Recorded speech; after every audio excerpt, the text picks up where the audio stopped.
Hi everyone, delonewolf here. Welcome back to some EVE Online, and in today's video we are doing another exploration test. I wanted to go to a different meta, which is passive shields and missiles, and so here is a Caracal Navy issue, and I'm going to try to run a Sasha 3 out of 10 in that one, see how effective these heavy missile launchers with precision missiles can be against stuff like these frigates. So this is a pure test out of interest for me, because basically my next little goal, until I know more about CCP's plans, is to really get my skills up in that meta, passive shields and missiles, and then eventually graduate, you could say, to the Golem. And this is just basically part of the road here, is to find an exploration ship that can be very useful and that follows that meta. I know that the Mordus Legion cruiser can of course be really awesome for that, but I want to try something different. So here we go. Let's target some of the small stuff, and then let's start by using individual launchers on these frigates just to see what kind of individual damage we can do with this. How many shots do we need? How that works. So that's most of their shields gone. I'd say that that is not that bad. What's the range on this puppy? 27 kilometers. That's not great. Only 27 kilometers is definitely not very good. And of course, Caracal Navy issue. I am gimping the DPS a little bit, just because it's got 6 launchers potentially, but only 6 high slots as well. And so if you want to have the probes, then you need to leave 1 launcher. So we're gonna group them now, because I felt like this did take a decent amount of time. Let's see how we can handle the Black Ops commander here. And then of course the passive shield tank is the next test. Not a lot of HP here, 3750. I went with full resistances against Sancha incoming damage. So let's hope that we can get this to work. Let's cut off the afterburner. And let's try to get on top of that Black Ops commander. Come on. Basically, once you get through the shields though, he dies pretty quickly. That's the shields completely gone. This volley should technically do it. Yep, there we go. That's the first one down. Now let's see, a full volley with all 5 launchers does one-shot a frigate like this. I'd say that that's pretty cool. Let's move on to the next one. Yeah, that's down in 1 shot. That is nice in my opinion. So let's go for the next one. Let's maybe orbit this at like 1000, so we get a little bit of mobility to avoid a little. We could actually also maybe go with the afterburner, just, you know, get my transversal up, see how that works. But this is definitely a pretty secure one-shot. The range is not great, of course, 27 kilometers. But I feel like this is pretty cool. Oh, here we go. This is an agent, is that... So it's not a definite one-shot. God damn it. I was hoping that we would basically really get constant one-shots against these guys, but that doesn't always happen. Okay. Sometimes you need 2 shots, which is a little annoying. I mean, that would have been extremely good for the efficiency. If you could basically just consistently one-shot all of these frigates and these destroyers. It would save you a lot on the shots and the amount of work to do, but as you can see here, they constantly leave with just like half their structure or something like that. Let's see how we do against these sentry guns. That's half a sentry gun gone. That's not bad in my opinion.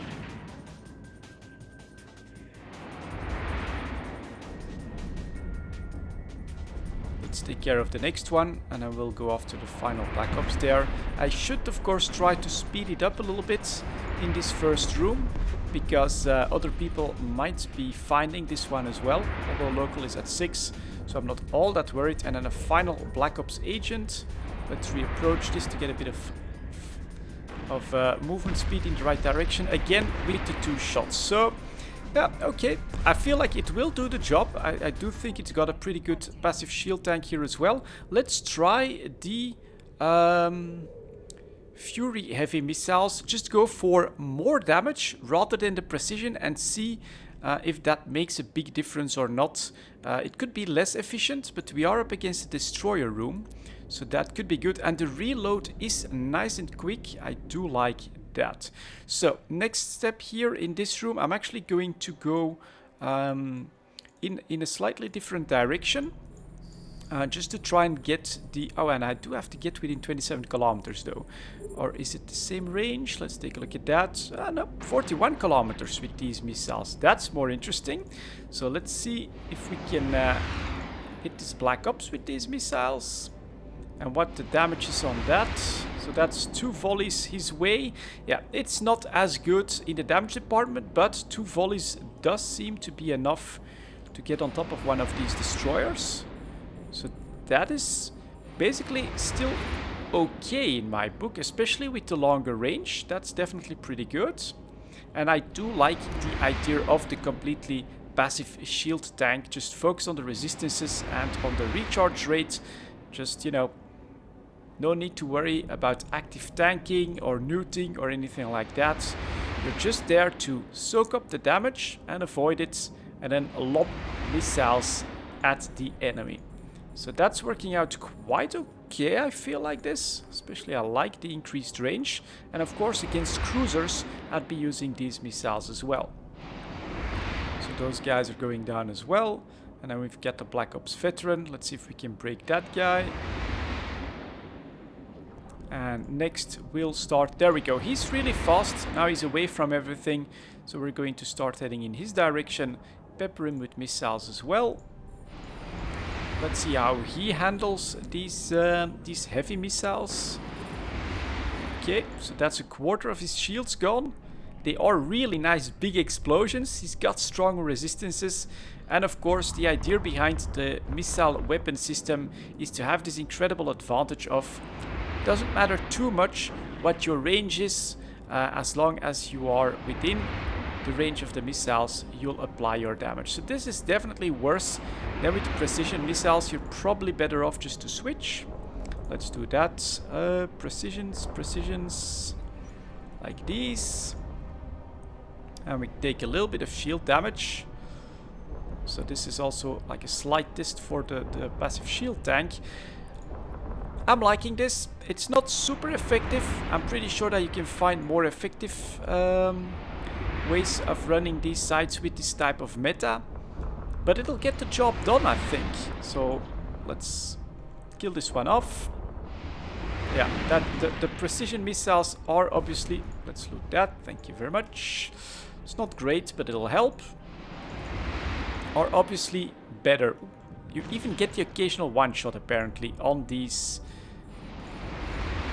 destroyers. Yeah, okay. Well, here very, very definite show of preference. Go for the precision missiles. You'll save a lot of time and a lot of missiles that way, because while you don't always consistently one-shot these guys, so that's actually a battery, you will often one-shot even these destroyers. So good lesson, good test here so far. I like it. I'll definitely finish up the site, and I'll add the fitting, which I'll show you at this point right here.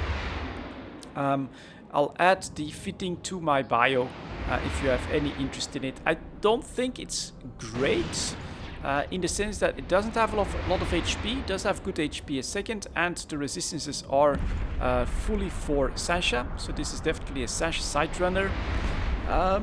But it's interesting. It's interesting to try out. Oh, and now I'm not in range of these guys, so I should really not waste my missiles.